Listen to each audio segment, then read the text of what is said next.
Hello, Vivekians. Welcome to the next session of School from Home. I'm your English teacher, Gaganpreet. And as you remember, in the previous video, we started with chapter number 5, and that was Mullah Nasruddin and the nail. So, students, till now we saw how Mullah Nasruddin asked his neighbor that he wanted to keep the nail as his own property from the house. Till now he went 2 times to the house. One time he hung his turban and second time a scarf on that nail. And we saw how the wife and the husband, the neighbors, they were irritated by this. So this time when after keeping the scarf on that nail, Mullah went back, the neighbor slammed the door. Slammed means to shut forcefully. And he hoped that his wife wouldn't be that angry because his wife did not like the way Mullah was coming and keeping his things on the nail. So now, after these two incidents, a week later, again Mullah Nasruddin returned.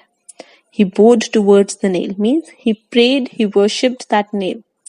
And this time, before going back, he took off his coat and hung it on the nail along with the turban and the scarf.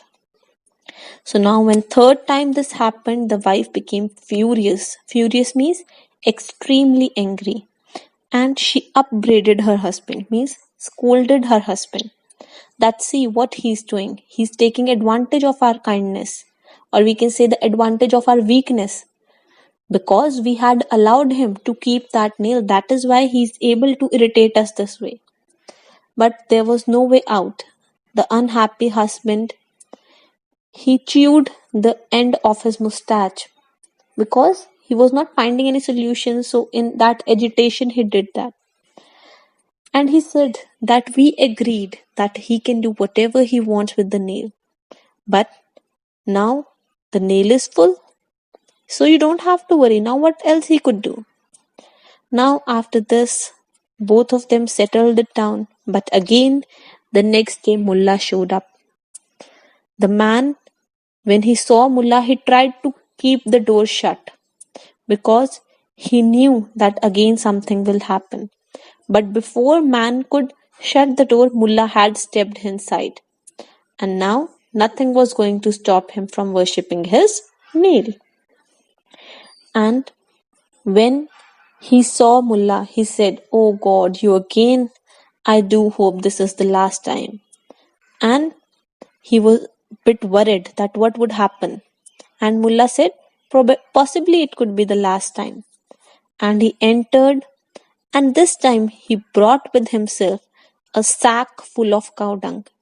He brought sack is bori. Okay? He brought a sack of cow dung. And as he was proceeding to hang that sack on the nail, the wife was red with anger. She screamed at her husband. She was very much angry. "Get that out of the house or I am leaving you."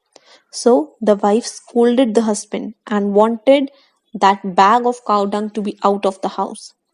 So the husband protested. He tried.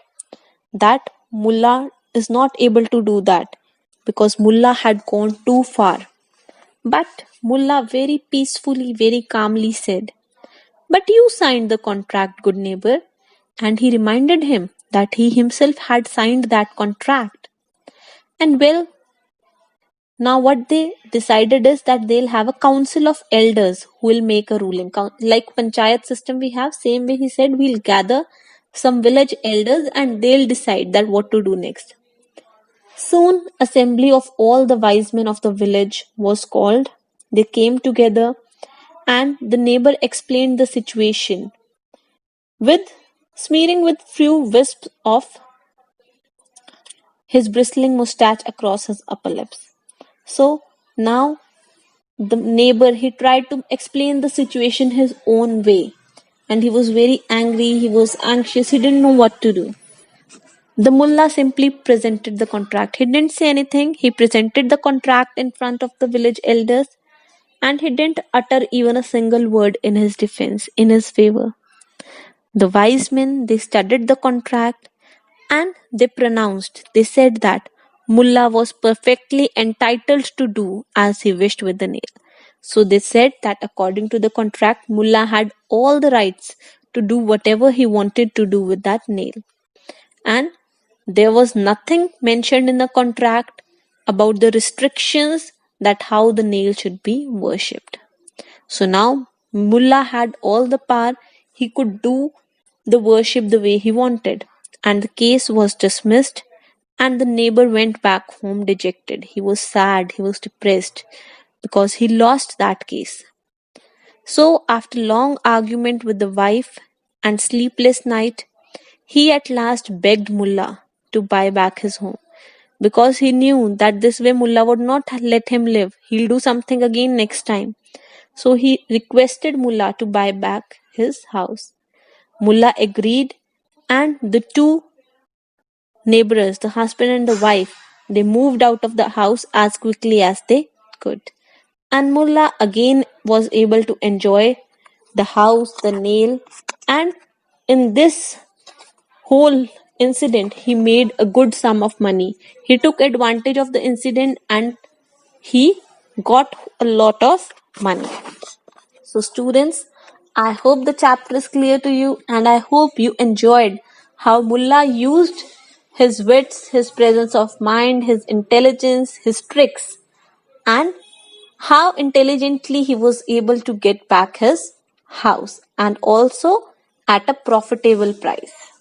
Okay, students, thank you so much.